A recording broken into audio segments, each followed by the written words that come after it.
नमस्ते, थर्ड आई में आपका स्वागत है। सबसे पहले तो क्रिसमस की बहुत-बहुत बधाई। आने वाला वर्ष और ये दिन आप सबके लिए मंगलमय हो और उन्नति करिए और आराम से रहिए, स्वस्थ रहिए।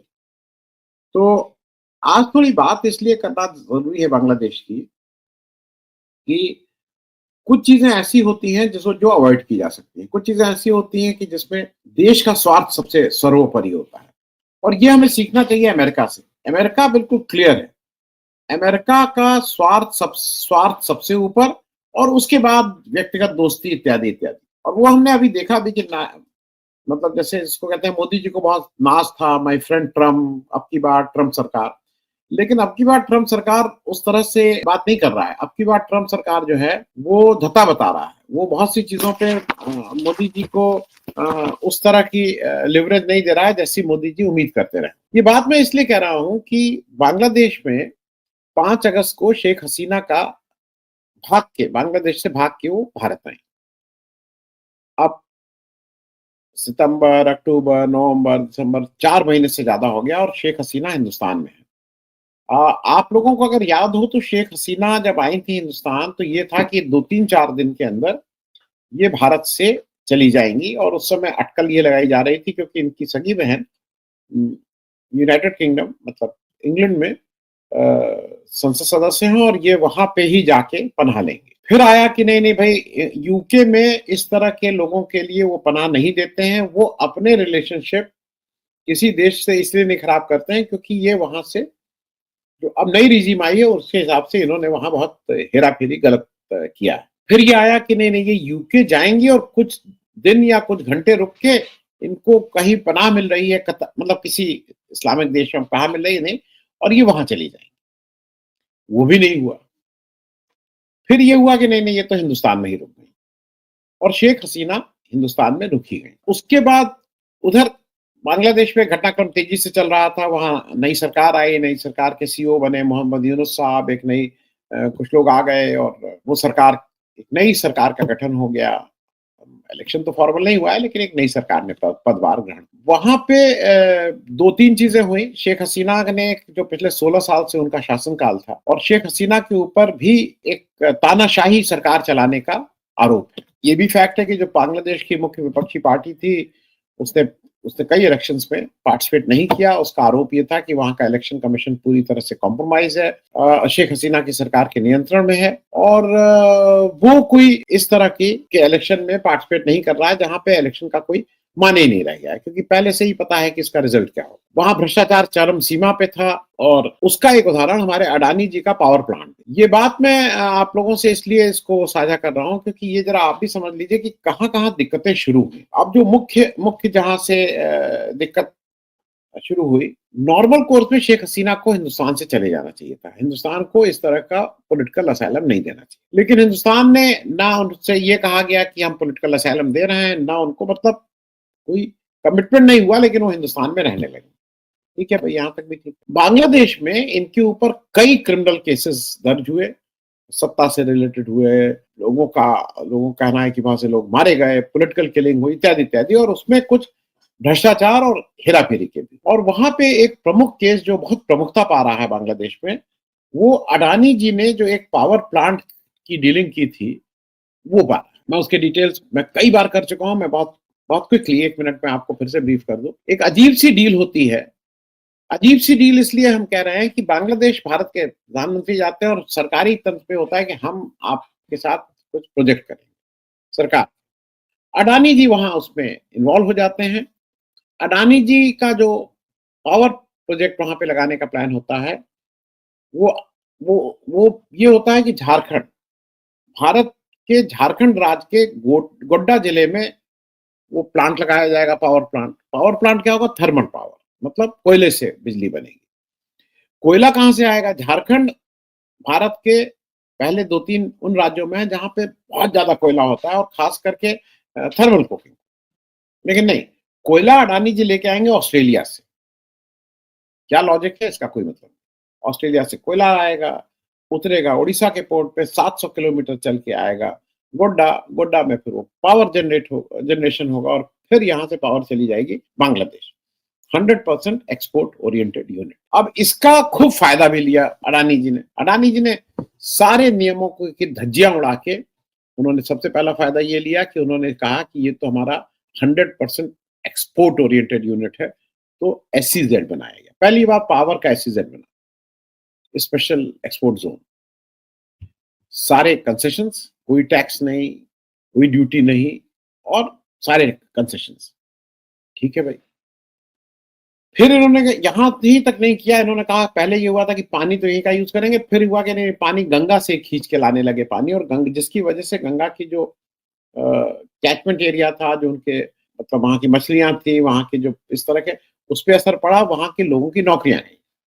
और जो अडानी जी ने वहां पे कई गांव का में की जमीन का अधिग्रहण किया, तो वो झारखंड सरकार, उस समय बीजेपी की डबल इंजन सरकार थी, झारखंड सरकार ने वहां ये जमीन अधिग्रहित करके इनको दी, और उसमें कारण दिया गया कि फॉर पब्लिक गुड।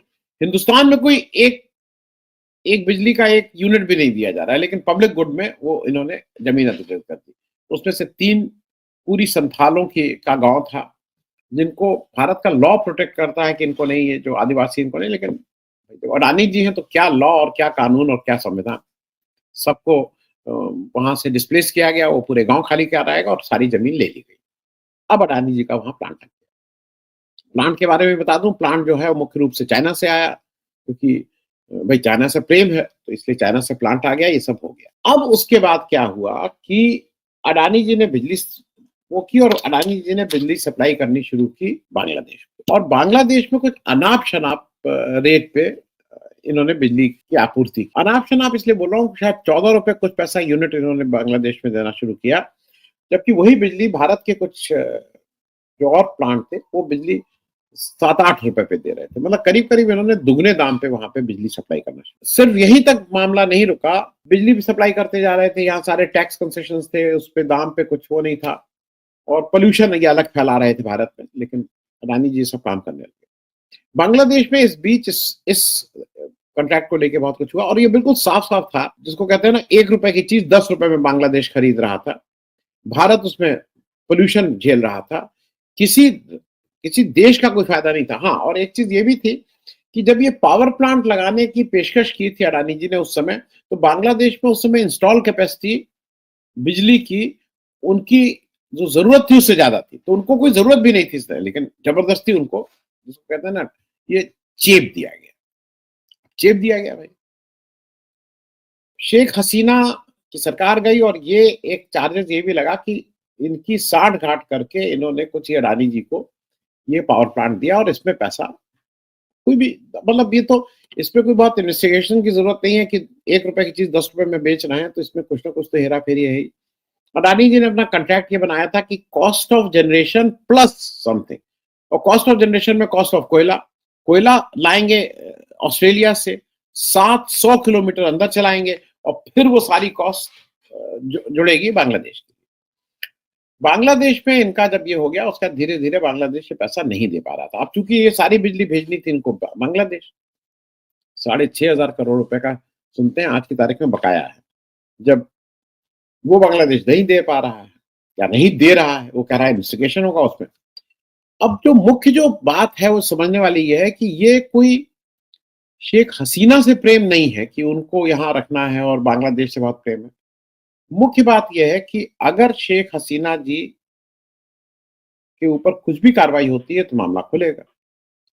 अब बांग्लादेश ने फॉर्मली डिप्लोमेटिक लेवल पे, मतलब उनकी मिनिस्ट्री ऑफ एक्सटर्नल अफेयर्स ने भारत के डिप्लोमेटिक लेवल पे इनको बांग्लादेश भेजने का आग्रह किया है, जिसको एक्सट्रेडिशन बोलते हैं। भारत और बांग्लादेश के बीच एक एक्सट्रेडिशन ट्रीटी एग्जिस्ट करती है 2013 से, फिर उसमें कुछ क्लॉजेस चेंज हुए 2016 में, लेकिन उसमें कुछ क्लॉज ये भी हैं कि एग्जेम्प्टेड है, कि अगर पॉलिटिकल नेचर का है तो भारत उसको भेजने से मना कर सकते, या इनके ऊपर जो मुकदमा चल रहा है वो made in good faith in the interest of justice. मतलब काफी कानून में ये लूप होल है कि अगर भारत सरकार चाहे तो इनको ना। यहाँ एक्चुअली क्या हुआ, जब ये आ गई थी तो ठीक था। दिसंबर महीने में इन्होंने भारत की धरती पे बैठ के इन्होंने बांग्लादेश की सरकार को गरियाना शुरू किया, शेख हसीना ने, और भारत उसमें उनको आगे बढ़ावा देने लगा, जिसकी कोई ज़रूरत नहीं थी।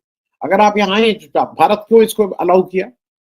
भाई एक वहाँ ये उनके अपने इंटरनल मामले थे, ये अच्छी है, बुरी है, बेईमानी की है, नहीं की है, बांग्लादेश जाने, बांग्लादेश की अदालत जाने, हमसे क्या लेना? लेकिन आप अपने देश में उनको रोक के यहाँ से गाली दिलवाइए उनकी रिजीम को कि वो जेनोसाइड करवा रहे हैं, वो खुकार लोग हैं, फलाना है, तो इसकी क्या ज़रूरत? ये भारत ने अपनी धरती पे बैठ के इनसे ये काम करवाना शुरू। अब बांग्लादेश को भाई नेचुरली, और बांग्लादेश को 9 दिसंबर को अभी जो मिस्री जी हमारे फॉरेन सेक्रेटरी थे, वो गए थे, मिल के आए यूनुस जी से। यूनुस जी का जो एक मुख्य वो था, उन्होंने कहा था भारत की धरती पर बैठ के हमें गाली देती है, उन्होंने साफ-साफ इस बात को रेज़ किया और वो यहाँ की सरकार को भला-भला कहते हैं। अब उन्होंने फॉर्मली एक एक्स्ट्राडिशन ट्रीटी डाल दी। अब भारत सरकार में मुझे जैसा लोग कहते हैं, नहीं मेरे पूरी वो है कि ये एक्चुअली एक बार्गेनिंग चिप की तरह लेन-देन के मामले में इनसे ये सब लेन-देन होगा। लेकिन भेजा इसलिए नहीं जाएगा कि इसके प्राइस और क्या-क्या भारत दे रहा है वो भी मैं बताता हूँ, लेकिन भेजा इसलिए नहीं जाएगा कि अगर वहाँ जाते हैं तो अडानी जी की सारी पोल पट्टी खुल जाएगी। ₹1 का माल ₹10 में बेचा जा रहा है, ₹9 कहाँ जा रहा है, कौन क्या जा रहा है, किसको कितना जा रहा है, ये सारी चीज़ें खुल जाएँगी।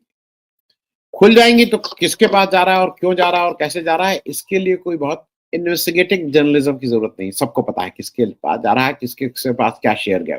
अब शेयर का अनुपात नहीं मालूम होगा कि ₹9 में कौन ₹5 रख रहा है, कौन ₹4 रख रहा है, कौन ₹2 रख रहा है, कौन अठन्नी रख रहा है, कौन चवन्नी रख रहा है।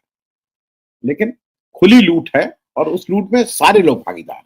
अब ये डर अडानी जी को है कि वहां जाएंगे नहीं, वहां जाएंगे तो अडानी से ज्यादा भारत सरकार के प्रमुख लोगों को यह है कि भैया वहां भेज दिया तो ये सारी बात अगर पोल पट्टी खुल गई तो बड़ा लंबा गड़बड़ हो जाएगा, तो इनको तो भेजा नहीं जाएगा, ये तय है शेख हसीना। लेकिन बैठे बिठाए हमने एक अपने बगल के राज्य से जिसको कहते हैं ना पंगा ले लिया। अब एक चीज और बता दूं जो जो जानना जरूरी है, भारत में जो टोटल टूरिस्ट आते हैं, तो जिसको फॉरेन टूरिस्ट अराइवल एफटीए बोलते हैं, उसमें सबसे ज्यादा जो परसेंटेज होता था वो बांग्लादेश के टूरिस्ट का होता है। ये भी समझ लीजिए, बांग्लादेश के टूरिस्ट, भारत के कुल टूरिस्ट अगर 100 आते हैं तो करीब एक जमाने में 23-24 1/4 टूरिस्ट केवल बांग्लादेश से आते थे, टोटल फॉरेन टूरिस्ट का अराइवल। जब से एक साल पहले 2023 के पूरे साल में जो हमारा टोटल टूरिस्ट थे उसका 22.3% रह गए। जनवरी से अगस्त महीने में जो टोटल टूरिस्ट भारत में आए वो 22.3 से गिर के 20.8 हो गए, और अगस्त 2024 में जो लास्ट डेटा अवेलेबल है, टोटल टूरिस्ट का केवल 15.6% ही तो बांग्लादेश से टूरिस्ट अराइवल कम होता जा रहा है। और उसकी वजह से एक बड़ा फर्क ये पड़ा है कि भारत में अभी भी जो टोटल टूरिस्ट भारत में आ रहे हैं वो अभी भी प्री कोविड डेज 2019 के लेवल पे नहीं पहुंचे हैं। भारत के टूरिस्ट बाहर बहुत जा रहे हैं, लेकिन भारत में आने वाले टूरिस्ट जो विदेशों से भारत में आते हैं, यहाँ खर्च करते हैं, उनका नंबर श्रिंक हो रहा है, और उसका एक सबसे बड़ा कारण बांग्लादेश से टूरिस्टों का घटना है। जहां से 23-24% टूरिस्ट आते थे वहां 15% टूरिस्ट हो गए अगस्त महीने, वो और गिर रहे हैं। अब चक्कर क्या है कि एक अडानी जी की इस हरकत की वजह से, जहां पे उन्होंने सारे नियमों को ताक पे रख के जिस ऐसा एक प्रोजेक्ट पास हुआ जिसपे ना भारत का फायदा है, ना बांग्लादेश का फायदा है, ना किसी सरकार का फायदा नहीं है, फायदा केवल और केवल अडानी जी का है, लोकल कोई फायदा नहीं है, कहीं कहीं कुछ नहीं, लेकिन अडानी जी का फायदा। अब उसमें उसमें पोल न खुल जाए, इसको महफूज रखने के लिए कि राज ही रहे, ये जरूरी है कि शेख हसीना यहाँ से न जाए। लेकिन अगर आपको ये रखना है तो शेख हसीना को कम से कम चुप कराइए, अपने यहाँ से बैठ के उनको गाली मत दिलवाइए। वो हिंदू वाले और उस पर हिंदुस्तान गाली दिलवा रहा है हमसे। तो मेरे हिसाब से एक डिप्लोमेटिकली हम लोगों को, क्योंकि हमारा नेबर तो बांग्लादेश है, बांग्लादेश का रूलर कोई हो, नेबर बांग्लादेश है। आज यूनुस हैं, कल शेख हसीना होंगी, परसों इनके कोई लड़के होंगे। और शेख हसीना जी की एक बहन जो यूनाइटेड किंगडम में है, एमपी है, लड़का यूएसए में है, खुद हिंदुस्तान में बैठ गई और हमारा बांग्लादेश का से रिलेशनशिप खूब टेंस हो गए। तो ऐसे में अभी देखने आने वाले समय में देखिए क्या क्या होता है, क्योंकि एक अडानी जी को बचाने के चक्कर में तो कभी बांग्लादेश, तो कभी श्रीलंका, तो कभी कीनिया, तो कभी यूएस, अब तो यूएस में भी हो गया, वहां से भी सम्मन जारी हो गया है।